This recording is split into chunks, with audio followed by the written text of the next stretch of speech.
They told me about the block before I ever saw the building. Not the curriculum. Nobody briefed me on the curriculum. What they told me was the number: 29 hours. Continuous instruction, no scheduled intermissions, no meal breaks, no sleep rotations for the cadets who were strong enough to stay in their seats.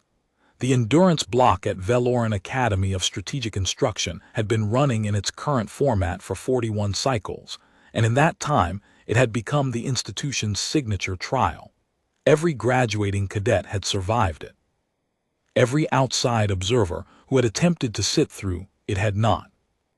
I learned that part from the intake coordinator, a Vethani administrative officer whose neural traces, the faint bioluminescent lines that ran from temple to jawbone on every member of his species, pulsed a steady, disinterested amber as he processed my credentials. He said it the way someone might mention that a staircase was steep. Not a warning, just a fact for the file. The observation post is equipped with a hydration port and a datapad dock, he said, sliding my authorization chip across the counter without looking at me. Most observers find the first 6 hours informative. After that, the instructional density exceeds useful notation for non-participating attendees. I picked up the chip, and after 6 hours, the traces along his jaw flickered, a Vethani micro-expression I'd learned to read over 15 years of audit work, amusement or something close to it. After 6 hours, he said, observers tend to leave. I clipped the chip to my lanyard, picked up my bag, and asked for directions to Lecture Theater 9. He gave them the Vethani way, precise spatial coordinates relative to the building's central axis, measured in their standard unit, with no concession to the possibility that I might navigate by landmarks or signage like every human who had ever walked a corridor. I converted the coordinates to left-right straight in my head, thanked him, and left. The Academy's corridors were the standard Vethani institutional design, wide, high-ceilinged, lit by bioluminescent panels that cast a cool, even light without shadows. The floors were a polished composite that absorbed footfall sound, so my boots made no noise as I walked. The walls carried instructional plaques at regular intervals, historical engagements, graduated cohort honors, institutional principles rendered in the angular Vethani script that I could partially read after 15 years of audit work. Every military academy in every species I had audited put the same things on its walls. The specifics changed. The impulse didn't. I passed 2 groups of cadets on the way, a cluster of Sulan in the standard gray training uniforms, their pressure ridges visible as raised lines beneath their sleeves, and a lone Dreth moving at the careful, scent-conscious pace their species used in unfamiliar environments, her collar-ridge filters already active. None of them looked at me for more than a second. A human in civilian clothes with a lanyard and a bag was not interesting. Not yet. The bag was nothing special. A standard field kit I'd been carrying since my 3rd interspecies audit rotation, protein bars, a water canister with a screw cap, 2 spare styluses, a backup datapad in case the primary failed, and a foil blanket I kept out of habit from a cold station posting 6 years earlier. The intake coordinator watched me sling it over my shoulder with the particular stillness the Vethani used when they were processing something they hadn't expected. I'd been doing this work for 15 years, training evaluation, not training itself. I had never been a soldier, never held rank, never carried a sidearm in a professional capacity. What I carried was a stylus and an authorization to sit in rooms and write down what I saw. The Interspecies Training Standards Compact had been ratified 9 years ago, and since then, every academy that enrolled cadets from more than one signatory species was subject to periodic audit. Most academies treated the audit as a formality. A human with a clipboard spent a few days observing scheduled demonstrations, wrote a report that said the program met baseline standards, and left. Valoran had never been audited before. They had declined 4 previous requests on procedural grounds, training cycle conflicts, facility security reviews, instructor availability. When the fifth request came with an oversight board directive attached, they accepted, and they assigned the auditor, me, to the endurance block. I understood what that was. It was not subtle. An academy that didn't want to be audited had placed the auditor in the one program no outside observer had ever completed. If I left after 6 hours, or 10, or 14, the academy could note in its institutional record that the audit had been conducted and the observer had voluntarily concluded his observation. Technically accurate, practically useless. I had read the block's published syllabus on the transit shuttle. 29 hours of continuous strategic instruction delivered in rotating modules, tactical analysis, operational doctrine, scenario-based planning, threat modeling, resource allocation under constraint. The modules were designed to be cumulative, each one built on the previous, so that a cadet who missed any segment would find the next one harder to follow. The published rationale was straightforward. In a real operational environment, cognitive continuity matters. An officer who can synthesize information across a 30-hour engagement window without losing the thread has an advantage over one who cannot. What the syllabus did not say, what I had learned from the intake coordinator's offhand comment about 6 hours, was that the block was calibrated against Vethani cognitive architecture, and Vethani cognitive architecture had a hard limit. I'd worked with Vethani officers and administrators for years. I knew the biology. Their neural processing operated in focused bursts, intense, precise, extraordinarily fast within each burst followed by mandatory consolidation phases. They called it Keth Searle, which translated roughly as the closing. It wasn't sleep. It wasn't fatigue. It was a systemic neural reorganization that happened whether the individual wanted it or not. The traces along their temples and jaws would dim from their working luminescence to a flat, lightless gray, and for a span of 90 to 120 minutes, the Vethani brain was offline. Not drowsy, not impaired, off. When it came back, the individual was sharp again, fully restored, cognitively clear, but the transition was absolute. There was no fighting through it. There was no pushing past the threshold. When Keth Searle arrived, the Vethani stopped. The threshold varied by individual, but the range was narrow. 8 to 12 hours of sustained cognitive engagement. After that, the traces dimmed and the brain closed. The other species enrolled at Velorin had their own versions. The Sulen, shorter, heavier, with the pressure-ridge organs along their upper arms that could read atmospheric tension, lasted 14 to 16 hours before their cognitive function began to loop. Their shutdown was less dramatic than the Vethani's. Instead of going rigid and dark, a Sulen approaching reset would start repeating their last coherent thought in a low, cycling murmur, their ridge organs flattening against their arms, until someone guided them to a rest bay. Their recovery took longer, 3 to 4 hours, but they could sustain attention deeper into the block before it happened. The Dreth, the third species represented at the Academy, were olfactory dominant. Their cognitive architecture was powerful and associative. They built mental models through scent mapping, layering chemical signatures into complex analytical structures.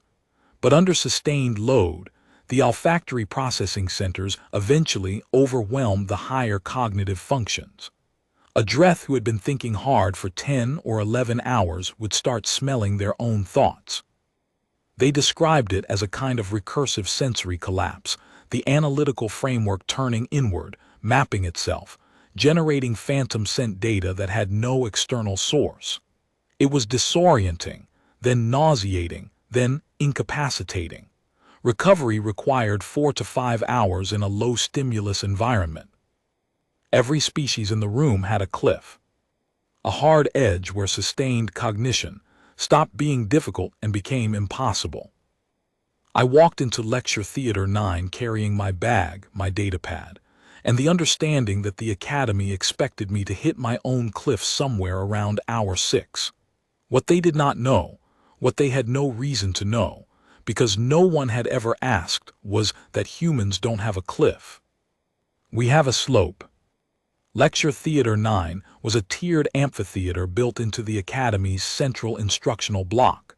The seats were the standard Vethani design, curved, firm, slightly too narrow across the shoulders for a human frame, arranged in concentric half rings descending toward a circular presentation floor. The floor was dominated by a tactical display table, a projection array that could render three-dimensional scenario maps across the full diameter of the room, and a lectern that looked like it had been designed to withstand a siege. The observation post was in the back row, a small desk, separate from the cadet seating, angled slightly for a clear sightline to the floor, with a datapad dock, a hydration port connected to the building's water system, and a single overhead lamp on a flexible arm. It was clean, functional, and positioned so that the observer could see everything without being part of anything. I set my bag under the desk, docked my primary datapad, tested the stylus, filled a cup from the hydration port, and sat down. 10 minutes later, the cadets began filing in. There were 63 of them. I counted as they entered, a habit from years of audit work, the kind of thing you do automatically when your job is to document what happens in a room. 41 Vethani, 15 Sulen, 7 Dreth.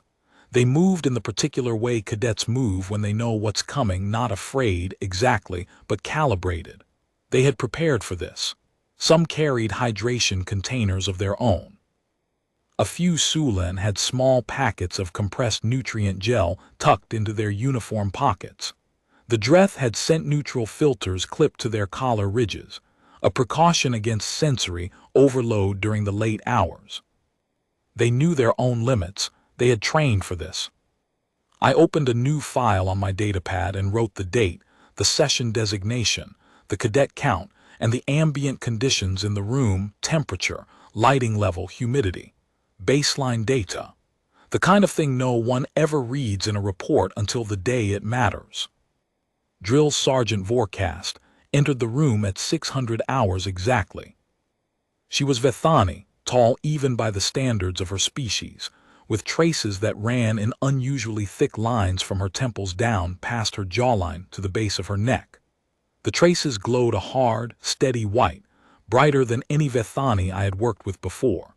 She wore the Academy's instructor insignia on her left shoulder and nothing else of rank or decoration.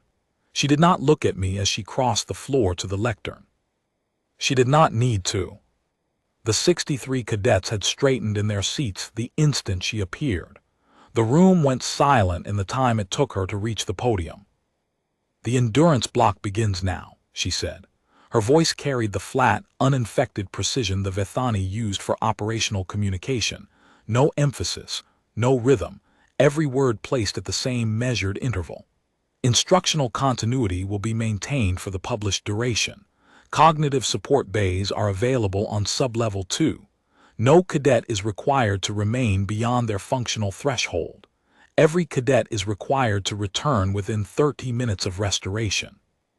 She paused. The traces along her neck pulsed once, a slow, deliberate flare that I recognized as the Vethani equivalent of establishing authority in the room. "We have an observer." 63 heads turned toward the back row.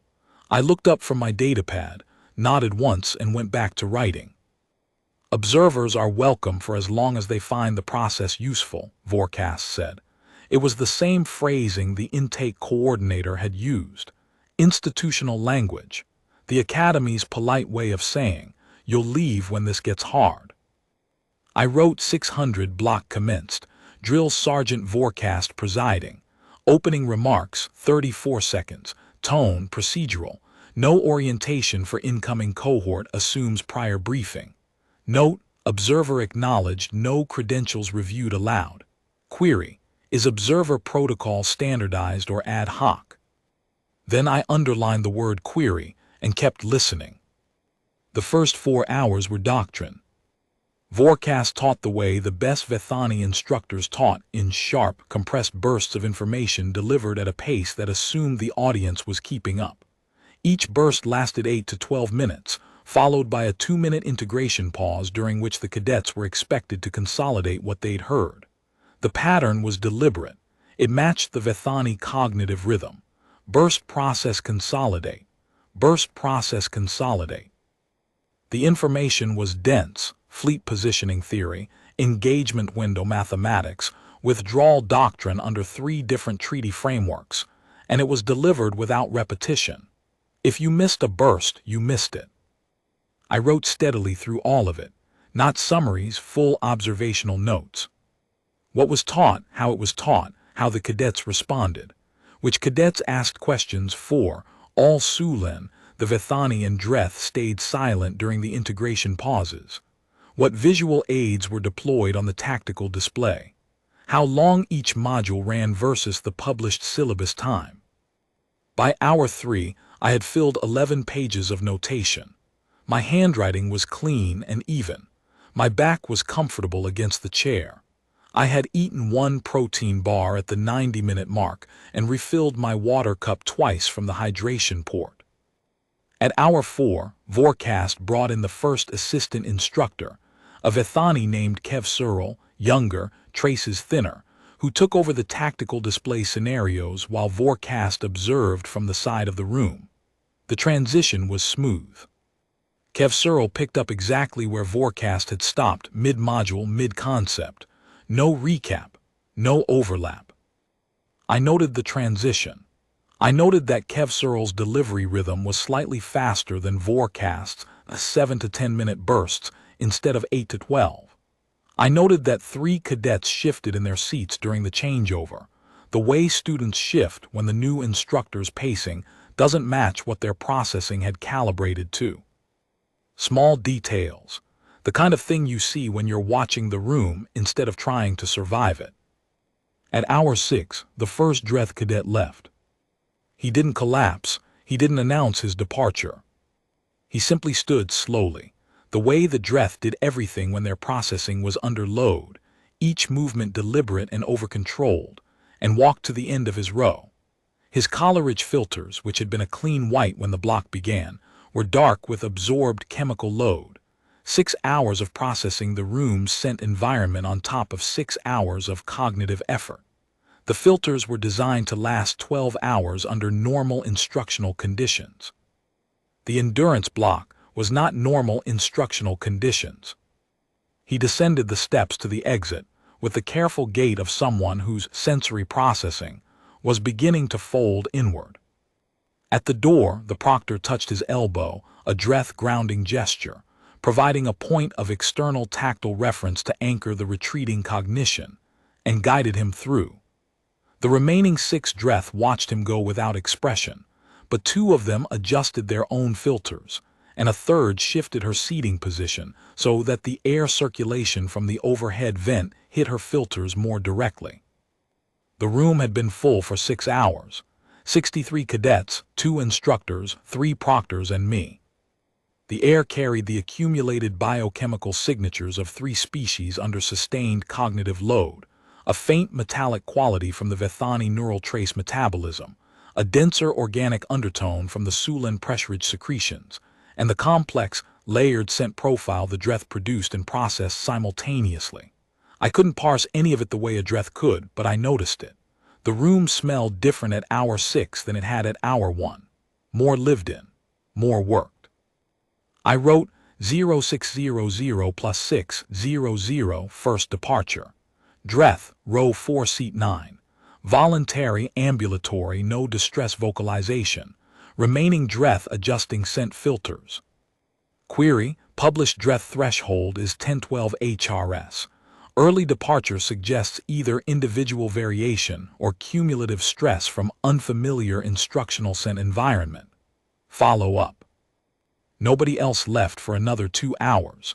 Then the first wave of Vethani hit their closings. It happened the way I had seen it happen in other settings, abruptly and without prologue. A cadet in the 3rd row, a tall female whose traces had been glowing a focused blue-white for the past hour, went dark. Not gradually, not like a dimmer switch. 1 second the traces were lit, processing alive. The next they were flat gray lines on pale skin, and she was rigid in her seat, hands still positioned on the desk surface where they had been resting, eyes open and unfocused. A proctor, a Vethani junior officer stationed near the exit, moved to her immediately. He touched her shoulder, spoke a phrase I didn't catch, and guided her upright. She walked with him to the exit, her body functional but her cognition entirely absent. She would be in the reset bay for 90 minutes. When she came back, she would be sharp, and she would have missed 90 minutes of cumulative instruction that would not be repeated.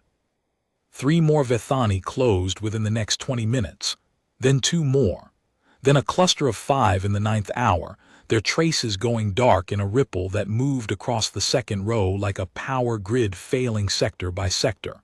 The proctors were ready for it. They moved efficiently, guiding the rigid cadets out of the theater with practiced calm. I watched all of it, I wrote all of it. By hour 10, 22 of the 41 Vethani had closed and been taken to the reset bays. The first group was starting to return, walking back into the theater with refreshed traces glowing a clean, bright white, sliding into their seats, picking up their datapads, trying to find the thread of instruction they had lost. I watched them try, and I saw the gap. It wasn't obvious. It wasn't dramatic. It was the kind of thing you would only notice if you had been continuously present for the entire 10 hours without a single break in your attention. When Vorkast had transitioned to Kev Searle at hour 4, the handover had been seamless in terms of content. No repeated material, no gaps. But Kev Searle had introduced a scenario framework, a 3-axis threat model he called the Oreth Doctrine, using terminology that was slightly different from the terminology Vorkast had used in the foundational module. Vorkast had said engagement perimeter. Kev Searle said response envelope. They meant the same thing. But a cadet who had closed during the Vorkast module and returned during the Kev Searle module would not know they meant the same thing, because nobody had ever flagged the terminological shift. It was a seam, a hairline crack in the curriculum's continuity that was invisible to anyone who had been through a closing, because they had no continuous memory across the transition. And it was invisible to the instructors, because they had each taught their own modules and had never sat through both consecutively. I was the only person in the room who had heard both modules without interruption. I was the only person who could see the seam. I circled the note I had made at the 4-hour mark about Kev Searle's pacing shift. I drew a line from it to a new note, terminological discontinuity between Module 1, Vorkast, and Module 2, Kev Searle. Engagement perimeter versus response envelope. Same concept, different labels. No bridging definition provided. Cadets returning from Kev Searle will encounter Module 2 terminology without Module 1 context. Potential comprehension gap, moderate. Cumulative effect if pattern repeats across later modules, significant. I underlined if pattern repeats and kept watching. The pattern repeated. At hour 12, Kev Searle reached his own closing. His traces dimmed mid-sentence, a hard, sudden drop from operational white to flat gray, and a third instructor, a compact Vethani named Sorvest, stepped smoothly into his place at the tactical display. Sorvest picked up the scenario where Kev Searle had stopped, but she framed the next analytical layer using a risk-weighting scale that neither previous instructor had mentioned. She called it the Velorin Graduated Threat Index. It was clearly a local standard, an academy-specific tool, but she introduced it as though every cadet in the room already knew it, because in a normal instructional cycle, outside the endurance block, they would have. The cadets who had been present since the beginning and had not yet closed handled it fine. They had the context. The cadets returning from their first or second reset did not have the context. They copied the index into their notes and moved on, but I could see the slight rigidity in their posture, the Vethani body language equivalent of compensating for something they didn't fully understand. I wrote it all down. By hour 14, the Sulen cadets began to loop. It was different from the Vethani closing, quieter, stranger. A Sulan in the 6th row started murmuring. At first I thought he was sub-vocalizing notes, which some Sulan did as a processing habit. But the murmur didn't change. It was the same phrase, repeated at the same pitch and interval, over and over. His pressure ridges, the raised sensory organs along his upper arms, had flattened completely against his skin, which I knew meant the autonomic sensory system was shutting down to conserve cognitive resources. He was looping. His last coherent thought had been captured in a neural circuit that would repeat until the cognitive architecture exhausted itself and forced a reset. The cadet next to him, another Sulan, touched his arm and guided him upright. He walked out still murmuring, his eyes tracking the exit but his mind somewhere else entirely. I wrote 0600 plus 1412, first Sulan loop onset. Row 6, seat 3. Duration of coherent function, 14 HRS 12 min loop phrase indistinct from observation post, suggest closer proximity audio monitoring for future documentation. Pressure ridges fully flattened. Guided departure by adjacent cadet, peer protocol, not proctor. Recovery estimate per published Sulan data, 3-4 hours. This cadet will return at approximately hour 18. He will have missed 4 hours of cumulative instruction, including the Veloran Graduated Threat Index introduction. I looked up from my notes.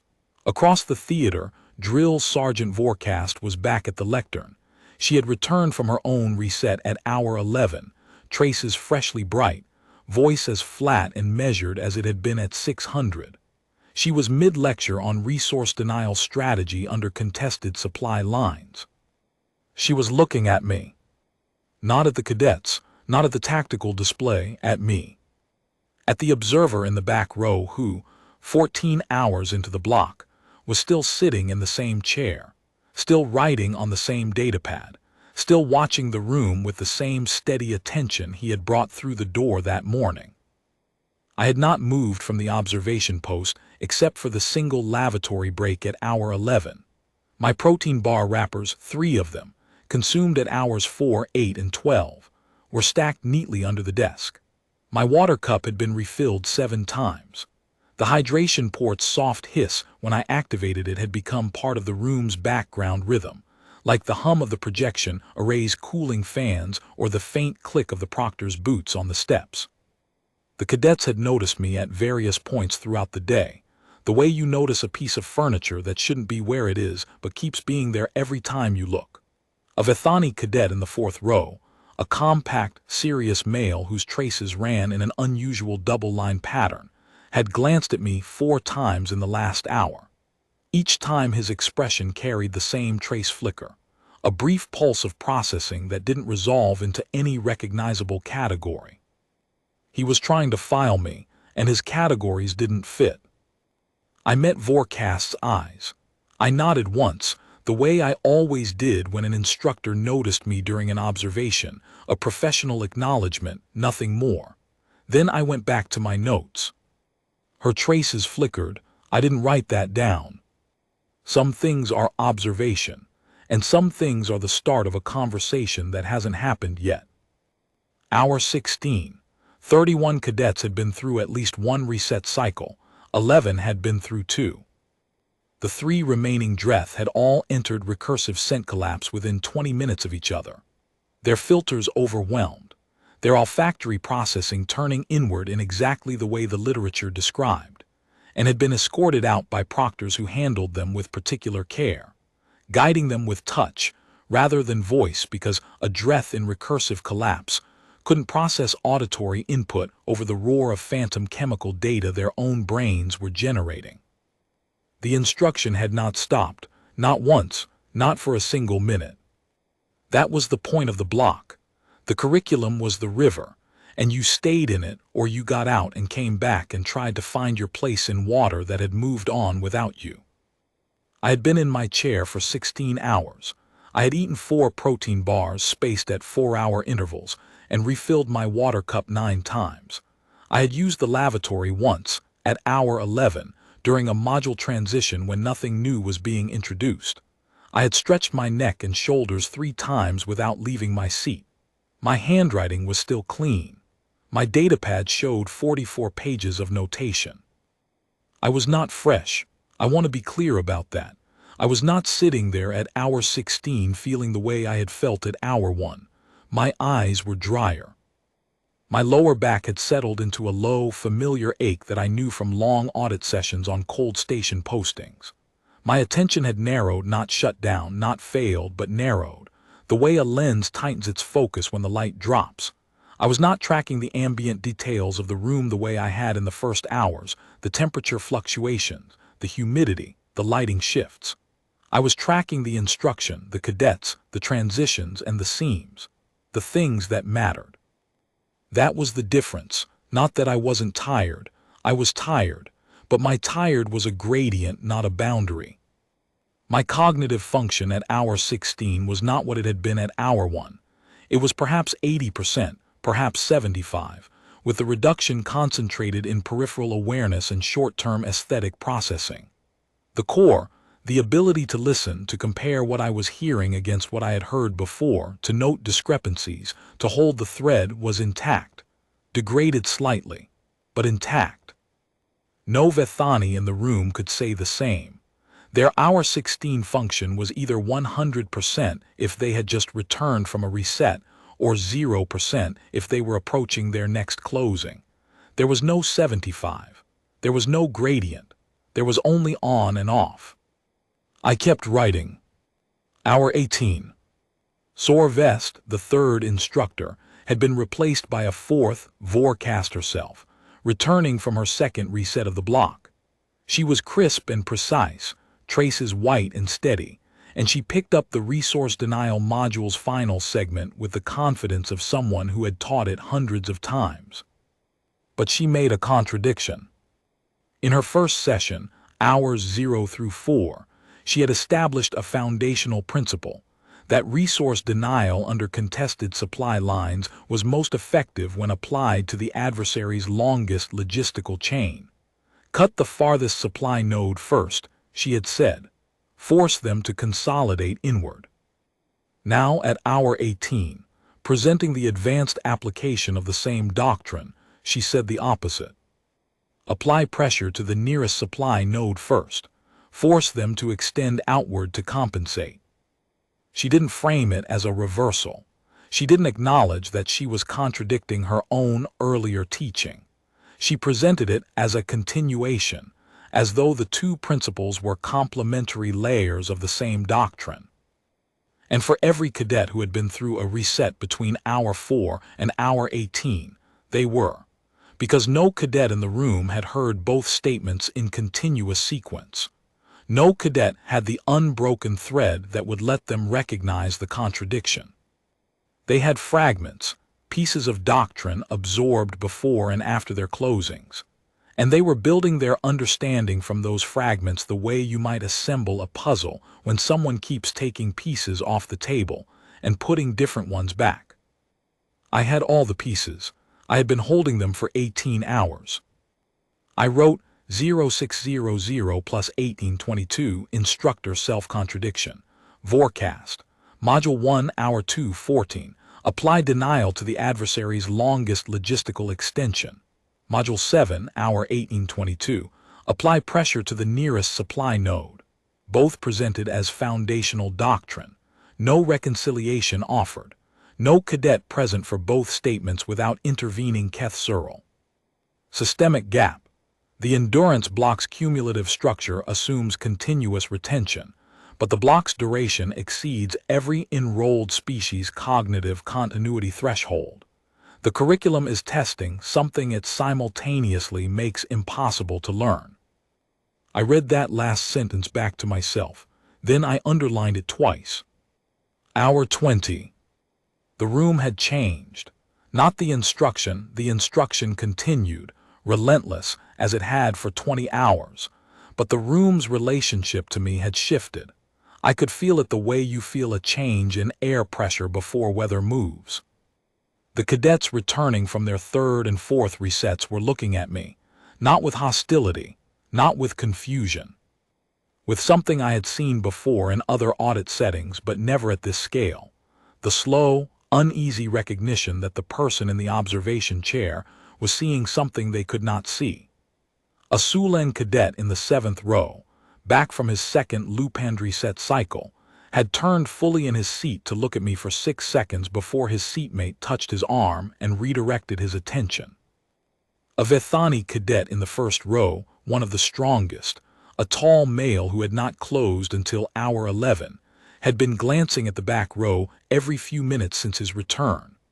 A compact Vethani with unusual double-line traces, the one who had been watching me since hour 14, had stopped trying to categorize me.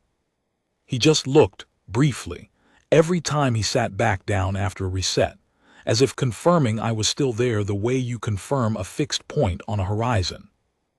I was the only person in the room who had been there for all 20 hours. Every cadet had gaps. Every instructor had gaps. The proctors had rotated shifts. I had counted 3 separate proctor teams, each working 6 to 7 hour blocks before being replaced. Even Vorkast, the presiding sergeant, had been through 2 resets. I had not. I was tired. I'll say that plainly. 20 hours of sustained attention in a hard-backed chair in a room designed for a species 4 inches taller than me, with no break longer than the 4 minutes I'd taken for the lavatory. My handwriting had loosened, still legible, but the letters were larger now, the lines less precise. My neck hurt. My eyes felt like they'd been open for a week, which in relative terms they nearly had. I had started rolling my shoulders every 15 minutes, a habit I'd picked up during a 72-hour monitoring rotation on a transit station 8 years ago, when I'd learned that the difference between functional and non-functional after 20 hours often came down to whether you kept the blood moving in your upper back. But I was writing, I was tracking, the thread was still in my hand. Vorkast came to the observation post during a module transition at hour 21. She climbed the steps to the back row with the particular Vethani gait I'd come to recognize as deliberate, each foot placed with precision, each step measured. Her traces were bright but not at their peak. She was 14 hours past her last reset and approaching her 3rd closing. She had maybe an hour left. She stopped at the edge of my desk and looked down at the datapad. I didn't cover it. Audit notes were not classified. They belonged to the compact, not to me, and any institutional representative had the right to review them. I turned the pad slightly so she could see the current page. She read. Her traces pulsed twice, slowly, as she processed the notation. I watched her eyes move across the page. She was a fast reader. Vethani always were during their active bursts. She reached the entry about her own contradiction. The longest chain versus nearest node discrepancy. She read it. She read it again. You heard both of those, she said. Yes. Consecutively. Yes. No one in this room has heard both of those consecutively. No, I said, they haven't.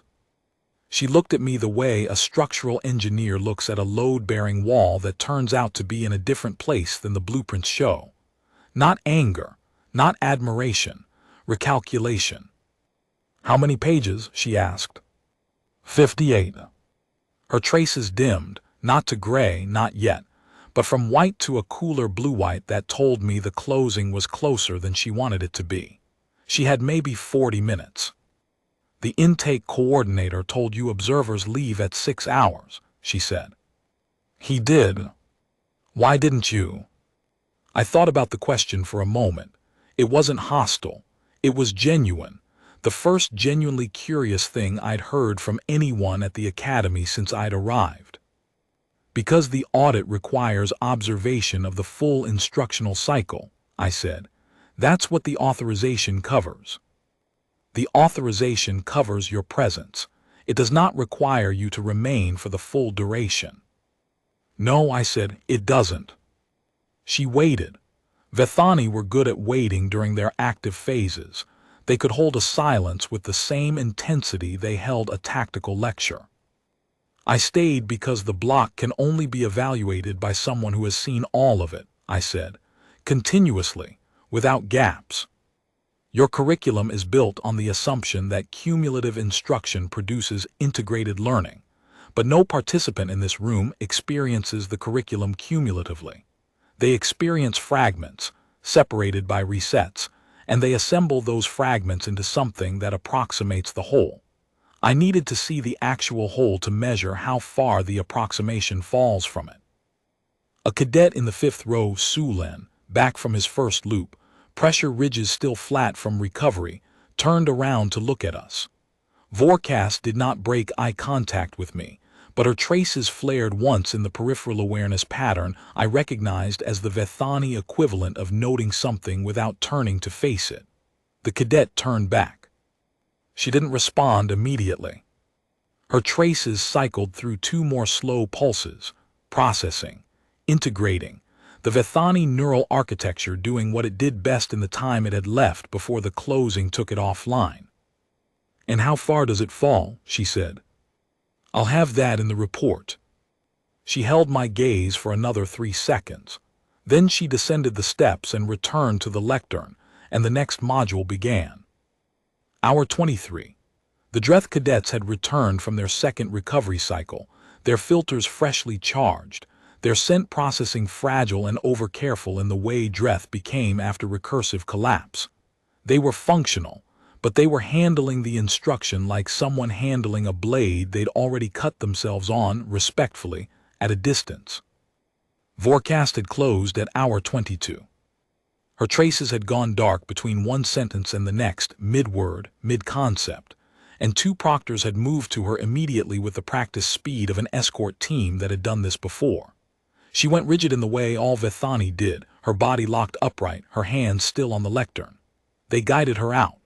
The 5th instructor, a Vethani named Orathkes, quiet with thin traces that burned a focused amber, took the lectern without missing a beat. But Orathkes taught differently. Where Vorkast was compressed and precise, Orathkes was expansive, longer bursts, more contextual framing, more historical reference.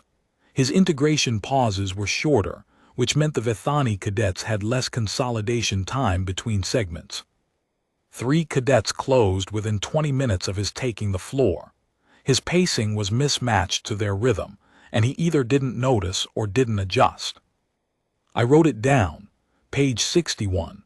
My stylus was on its second charge. I'd swapped to the spare at hour 15 when the primary's contact tip started skipping. I was operating on something I didn't have a precise word for, but the closest I could come was inertia. Not the physics term, the human term. The momentum of sustained effort that, once established, takes less energy to maintain than it took to start.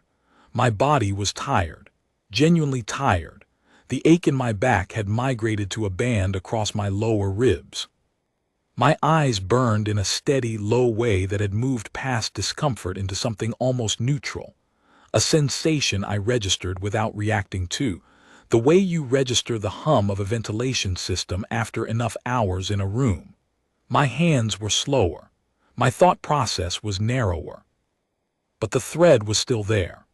The continuous record, 23 hours of unbroken observation, was still accumulating, and each new hour of data added to it was more valuable than the last, because each new hour increased the length of the baseline against which I could measure the curriculum's drift. And the curriculum was drifting, badly. By hour 23, I had documented 9 terminological discontinuities between instructor transitions, 4 outright contradictions in doctrinal content, including Vorkast's longest chain nearest node reversal, 2 modules that had been partially repeated by instructors who hadn't realized the material had already been covered by their predecessor, and 1 scenario exercise that had been set up with initial conditions that contradicted the strategic framework taught 6 hours earlier by a different instructor. None of these errors were visible to anyone in the room except me. Not because the cadets were incapable of noticing them. These were sharp, disciplined trainees from 3 different species, every one of them selected for this program through competitive admission. They were incapable of noticing, because the errors existed in the seams between resets, and no one else had continuous access to both sides of any seam. The endurance block was testing cognitive stamina, but it was also, without knowing it, testing its own coherence and failing. Hour 25. Vorkast returned from her third reset, traces bright, gaze sharp. She resumed the lectern from Oreth with a transition so smooth it looked choreographed, and launched into the final phase of the block, an extended operational simulation that required every cadet to apply the full 25 hours of accumulated doctrine to a multi-axis threat scenario.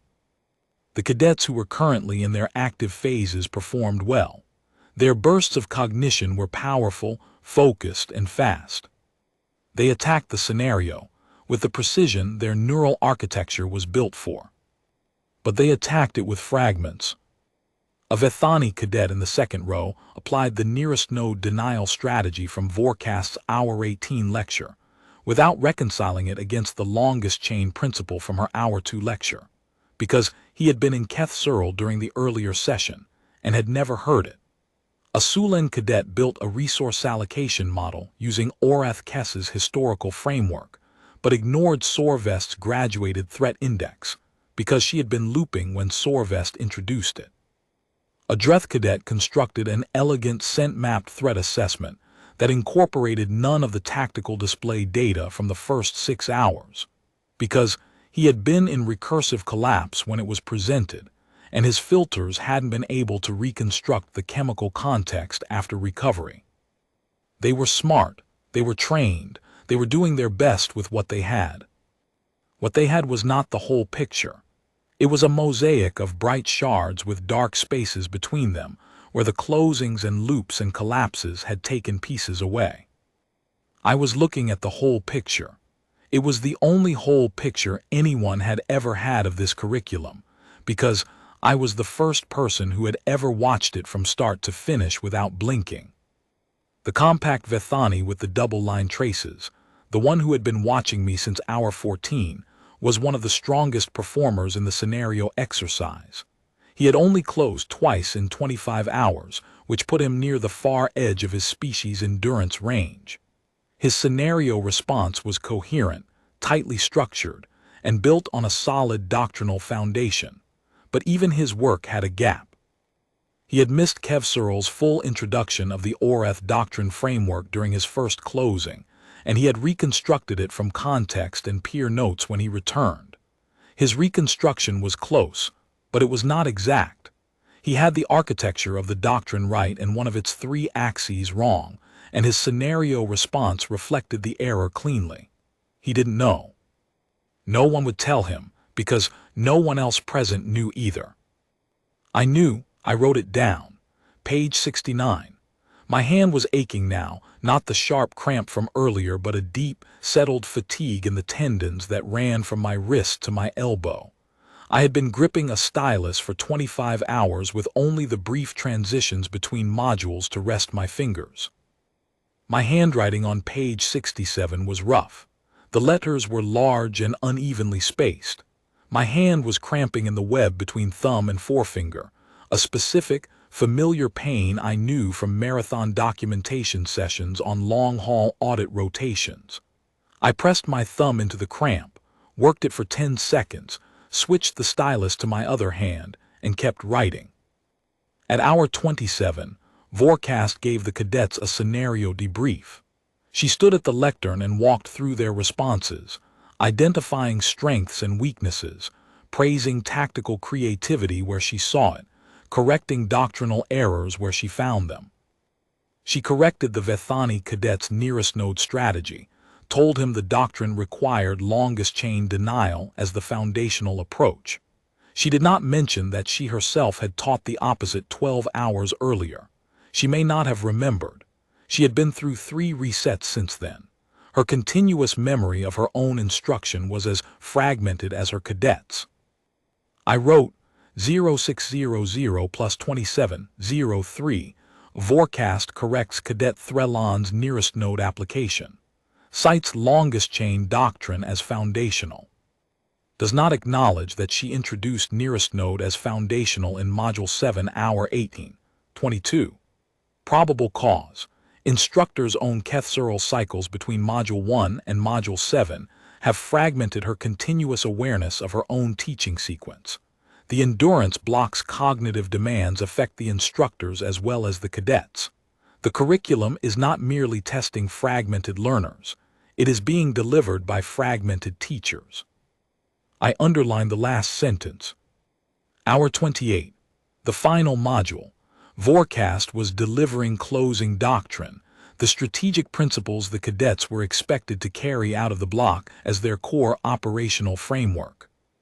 She delivered it with the intensity and clarity the Vethani brought to everything in their active phases, crisp, precise, every word weighted. The cadets listened. Those who were conscious and present took notes. Those who were approaching their next closing fought to hold on, traces dimming, bodies stiffening, knowing the final module was the one they could not afford to miss. I was on page 71. My vision had narrowed to the datapad and the lectern. I could not have told you the temperature of the room or the color of the lighting or how many cadets were currently absent in the reset bays. My peripheral processing was gone. But the core, the thread, the continuous record, the ability to hear what was being said and compare it against what had been said before was still there. Degraded, rough at the edges, but there. I was a human being sitting in a chair at hour 28 of a task I had been built to do. Not built by training. Not built by discipline, though both of those helped. Built by the species-deep architecture of a brain that had evolved on a planet where the difference between eating and being eaten sometimes came down to who could stay alert through one more hour of darkness. My ancestors had sat in tall grass and watched the horizon for predators for longer than 28 hours. They had tracked herds across open ground for days without closing their eyes. They had invented the night watch, the sentry rotation, the graveyard shift, and then they had pulled double shifts on all of them, because someone had to, and humans were the species that could. The Vethani were sharper than me, faster in their bursts, more precise in their peak cognitive function. I would never match a Vethani at hour 1 of a 10-hour task. But this was not hour 1 of a 10-hour task. This was hour 28 of a 29-hour task. And at hour 28, I was the only person in the room who knew what had happened at hour 1. 29 hours. Forecast finished the final module at 10:59 the next morning. She spoke the closing statement, a formal Vethani phrase I recognized as the traditional end-of-instruction formula, and her traces pulsed once, a single bright flare that filled the theater with a wash of clean white light. Then she signaled the proctor by the door, and the proctor cut the lights. The overhead illumination in Lecture Theater 9 dropped to standby, a dim amber that was the Vethani equivalent of session concluded. The room is no longer in instructional mode. The tactical display powered down. The projection array folded its arms and went still. Cadets began to rise. Those who were functional moved toward the exits. Those who were mid-closing were guided by proctors. The room emptied in a slow, uneven tide, species by species, each one leaving at the pace their own neurology allowed. I was still writing. Not because I was trying to make a point. Not because I wanted anyone to see me. I was still writing because I had 3 more observations to record about the final module's doctrinal framing, and if I didn't write them now, they would degrade in my own imperfect, slow-plummeted, beautifully non-Vethani memory within the hour. Forecast climbed the steps to the observation post one more time. She stood at the edge of my desk, traces still bright from her final active phase, and watched me write. I finished the last note. I set the stylus down. I looked up at her. 73 pages, I said. She extended one hand, palm up, fingers slightly curled, the Vethani gesture for requesting a document that outranks you. I unclipped the datapad from its dock and placed it in her hand. She read. Not all of it. 73 pages would take even a Vethanian peak burst longer than the few minutes we stood there. But she read the summary notations I had flagged at the top of each section. The terminological discontinuities, the doctrinal contradictions, the repeated modules, the scenario exercise built on obsolete initial conditions. She read the sentence I had underlined twice at hour 23. The curriculum is testing something it simultaneously makes impossible to learn. She read the note from hour 27. The curriculum is not merely testing fragmented learners, it is being delivered by fragmented teachers. Her traces cycled through 3 slow pulses, processing. The room was nearly empty now. The standby lights turned our shadows long and amber. This has never been observed, she said, not a question. No, I said, it hasn't. No observer has lasted the block. You lasted the block. I sat in a chair and wrote down what I saw. The block did what it was designed to do. I just didn't leave. She held the datapad for another 10 seconds. Then she returned it to me, handle first, with a precision that bordered on ceremonial. My office, she said, after you have eaten. After I've eaten, I agreed. She turned and descended the steps. At the bottom, she paused without looking back. The intake coordinator will update your observer file, she said. The published guidance that observers typically depart by hour 6 will be revised. To what? Her traces pulsed once, to accurate. She left. I sat in the chair for another 2 minutes. Not because I couldn't stand, I could, and I did, and my legs held, though my knees informed me that they were filing a formal complaint. I sat because the room was quiet and the standby lights were low, and I had been watching this space for 29 hours, and in 29 hours, you develop a relationship with a room that takes a moment to conclude. Then I packed my bag, docked my datapad, and walked out of Lecture Theater 9 into the Academy's artificial morning light. The report took 4 days to write. I worked from my notes, all 73 pages of them, and I wrote it the way I wrote every audit report.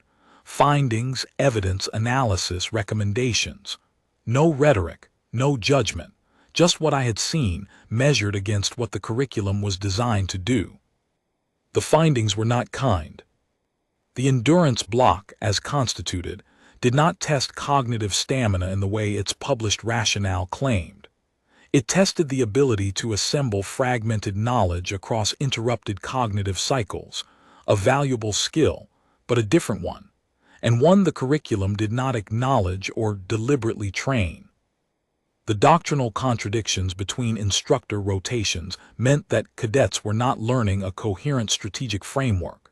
They were learning whichever fragment of that framework their active phase timing happened to align with. The assessment methodology at the block's conclusion evaluated cadets against a standard of integrated knowledge that the block's own structure made impossible to achieve. The recommendations were practical. Standardized terminology across all instructor modules, engagement perimeter, or response envelope, not both. Implement a transition protocol that bridged content across instructor changeovers, so that returning cadets received a compressed summary of what they had missed. Create a master syllabus document that mapped every doctrinal statement to its module, its instructor, and its position in the cumulative sequence, so that contradictions between instructor versions could be identified and resolved before they reached the lecture floor. And introduce a continuous observation role, not an auditor, but an institutional position, so that at least one member of the instructional staff had unbroken awareness of the curriculum as delivered, not just as designed. I did not recommend shortening the block. The endurance component had value. I recommended that the Academy decide what it was actually testing: endurance, fragmented synthesis, or integrated doctrine, and redesign the block to test that thing honestly. Vorkast read the report in her office while I sat across the desk from her and ate a meal the Academy kitchen had prepared. A Vethani standard ration modified for human digestion, which meant it was bland and precisely nutritious, and I was grateful for every bite of it. She read the whole thing, 94 pages, final form. Her traces cycled steadily throughout, the bright, focused pulses of a Vethani mind engaging with material it took seriously. When she finished, she set the report on her desk and looked at me. "How long have you been doing this work?" she asked. 15 years. "And the longest you have observed continuously before this?" 36 hours. A transit station security rotation audit, different context. But the same capacity. I thought about that. "The same architecture," I said. "The capacity depends on the task." Her traces pulsed once, the Vethani acknowledgement I had learned to recognize as the equivalent of a nod that carries weight. "We will implement your recommendations," she said, "all of them." The continuous observation role will be difficult to staff with Vethani personnel. "Yes," she said, "it will." She let that sit for a moment. We both understood what it meant. The role she was describing, the institutional observer who could watch the full block without gaps, required a species whose cognitive architecture did not include a hard shutdown threshold. The Academy had never had a reason to recruit such a person, because the Academy had never known the gap existed. Now it did. "The curriculum board will convene within the cycle," she said. "Your report will be the primary document." I nodded. I finished my meal. I thanked her for the food and the access, and I meant both. She walked me to the door of her office. At the threshold, she stopped, the Vethani threshold pause, a species-specific habit where they marked the transition between one space and another with a moment of stillness. "The intake coordinator's published guidance says that observers typically find the first 6 hours informative," she said. "He will be instructed to revise that statement." He mentioned it when I arrived. "What did you think when he said it?" I considered the question. "I thought it was probably accurate," I said. "For every observer who came before me." Her traces pulsed once, "And for you." "I found all 29 hours informative." She held the pause for another second. Then she stepped aside and I walked through. On my way out of the Academy, I passed the intake coordinator's desk. He was processing another visitor's credentials, his traces pulsing the same disinterested amber they had shown when he'd processed mine a day and a half earlier. He looked up as I passed. His traces flickered. "The observation post," he said. "Was it adequate?" "The chair could use a cushion," I said. I walked out into the transit corridor with my bag over my shoulder and 73 pages of notes in my datapad, and the particular kind of tiredness that comes not from being broken but from being finished. The slope had taken me down. I was at maybe 50%, maybe 45%. My peripheral vision soft and my reaction time something I wouldn't have trusted in an emergency. But the thread was still in my hand. Frayed, stretched, thin to almost nothing. But unbroken. 3 months later, the curriculum board published its revised endurance block protocol.